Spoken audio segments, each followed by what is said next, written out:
আকাশবাণী কলকাতা। স্থানীয় সংবাদ পড়ছি শুভ্রা চক্রবর্তী। দক্ষিণবঙ্গের পর আজ উত্তরবঙ্গের শিলিগুড়িতে আসছেন প্রধানমন্ত্রী নরেন্দ্র মোদী। গত 9 দিনের মধ্যে এটি তাঁর চতুর্থ বঙ্গ সফর। অসম ও অরুণাচল প্রদেশ সফর শেষে এখানে পৌঁছে রেল ও সড়ক ক্ষেত্রের 4,500 কোটি টাকারও বেশি মূল্যের বিভিন্ন উন্নয়নমূলক প্রকল্পের উদ্বোধন ও জাতির উদ্দেশ্যে উৎসর্গ করবেন তিনি। এর মধ্যে রয়েছে একলাখী বালুরঘাট, বারসুই রাধিকাপুর, রানীনগর জলপাইগুড়ি হলদিবাড়ি, শিলিগুড়ি আলুয়াবাড়ি শাখা এবং Siliguri Sevoke Alipurduar junction Samuktala, Alipurduar junction new Coochbehar সহ শাখার বৈদ্যুতিকরণ। এছাড়াও তিনি মণিগ্রাম নিমতিতা শাখায় রেলের ডাবল লাইন এবং আমবাড়ি ফালাকাটা আলুয়াবাড়িতে অটোমেটিক ব্লক সিগন্যালিং ও নিউ জলপাইগুড়িতে ইলেকট্রনিক ইন্টারলকিং এর পাশাপাশি অন্যান্য গুরুত্বপূর্ণ রেলওয়ে প্রকল্প জাতির উদ্দেশ্যে উৎসর্গ করবেন। রাজ্যে 3,100 কোটি টাকা মূল্যের 2টি জাতীয় সড়ক প্রকল্পের উদ্বোধনেরও কথা রয়েছে তার। এর মধ্যে রয়েছে 27 নম্বর জাতীয় সড়কের ঘোষপুকুর থেকে ধূপগুড়ি এবং ইসলামপুর বাইপাস 4 লেনি প্রকল্প। এরপর শ্রী মোদী বিকশিত ভারত বিকশিত পশ্চিমবঙ্গ শীর্ষক এক অনুষ্ঠানে অংশ নেবেন। বিকেলে তাঁর একটি জনসভাও রয়েছে। এখান থেকেই প্রধানমন্ত্রী উত্তরপ্রদেশের উদ্দেশ্যে রওনা হয়ে যাবেন। এদিকে প্রধানমন্ত্রী জনসভায় যোগ দিতে ইতোমধ্যে বিজেপির রাজ্য সভাপতি সুকান্ত মজুমদার শিলিগুড়িতে এসে পৌঁছেছেন। নিউ জলপাইগুড়ি স্টেশনে তাকে স্বাগত জানান ফুলবাড়ির বিধায়ক শিখা চ্যাটার্জি, নকশালবাড়ির বিধায়ক আনন্দময় বর্মন সহ বিজেপি জেলা নেতৃত্ব। রাজ্যপাল সিভি আনন্দ বসু আজকের কাওয়াখালীর সরকারি অনুষ্ঠানে যোগ দিতে ইতোমধ্যেই বাগডোগরা বিমানবন্দর থেকে শিলিগুড়ির উদ্দেশ্যে রওনা হয়েছেন। ব্রিগেডে আগামীকাল তৃণমূল কংগ্রেসের জনগর্জন সভায় যোগ দিতে আজ সকাল থেকে হাওড়া ও শিয়ালদা স্টেশনে কর্মী সমর্থকরা আসতে শুরু করেছেন। কলকাতা ও শহরতলি ছাড়াও জেলাগুলি থেকে দলীয় কর্মীদের সভায় আনার জন্য বহু দূরপাল্লার রুটের বাস তুলে নেওয়া হয়েছে। এসপ্ল্যানেড এবং কলকাতা স্টেশন থেকে যেসব দূরপাল্লার বাস মূলত জেলাগুলির সঙ্গে শহরের যোগাযোগের মূল স্তম্ভ, আজ থেকেই তা অপ্রতুল হয়ে পড়বে বলে বেসরকারি বাস সংগঠনের নেতাদের আশঙ্কা।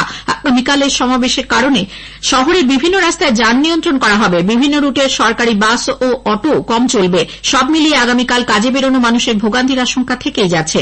এদিকে তৃণমূল কংগ্রেসের জনগর্জন সভা নিয়ে তীব্র কটাক্ষ করেছেন কংগ্রেস নেতা অধীর রঞ্জন চৌধুরী। আজ তিনি মুর্শিদাবাদে সাংবাদিকদের বলেন, এ রাজ্যে প্রধানমন্ত্রীকে টেক্কা দিতে তৃণমূল নেত্রীর এই সভার আয়োজন। মোদীকে নকল করতে হবে না। ইলেকটোরাল বন্ড ভারতবর্ষের সব থেকে 2 নম্বরই পয়সা মোদীর কাছে এসছে, তারপর দিদির কাছে চলে এসছে। এবার কি করে মোদীকে টক্কর দিতে হবে? মোদীকে টক্কর দিতে খরচা করতে হবে, আমাদের তো পয়সা নাই।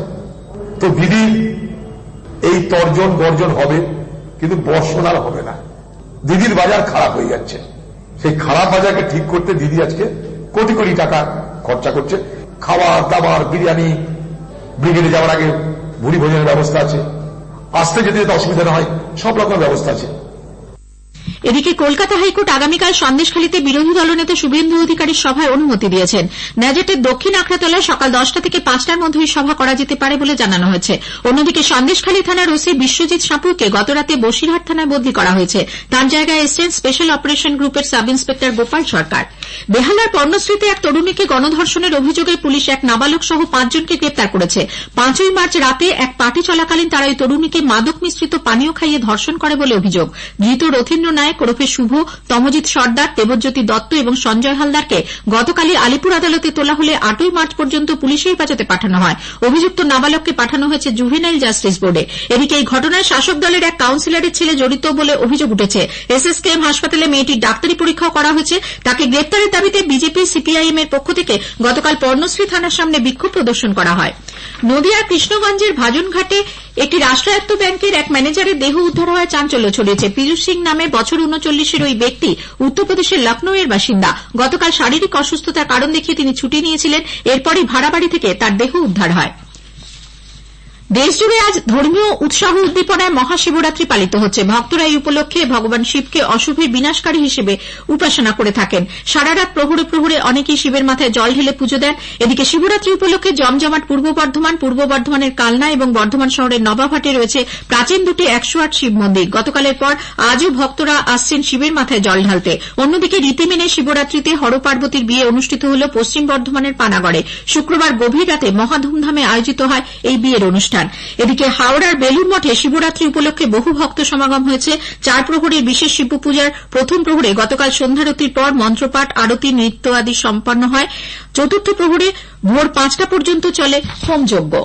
এদিকে শিব চতুর্দশীতে ফাল্গুনের শেষেও দক্ষিণবঙ্গে কিছুটা ঠান্ডার আমেজ। আজ কলকাতায় সকালে সর্বনিম্ন তাপমাত্রা রেকর্ড করা হয়েছে 19.4 ডিগ্রি সেলসিয়াস, স্বাভাবিকের চেয়ে 2 ডিগ্রি কম।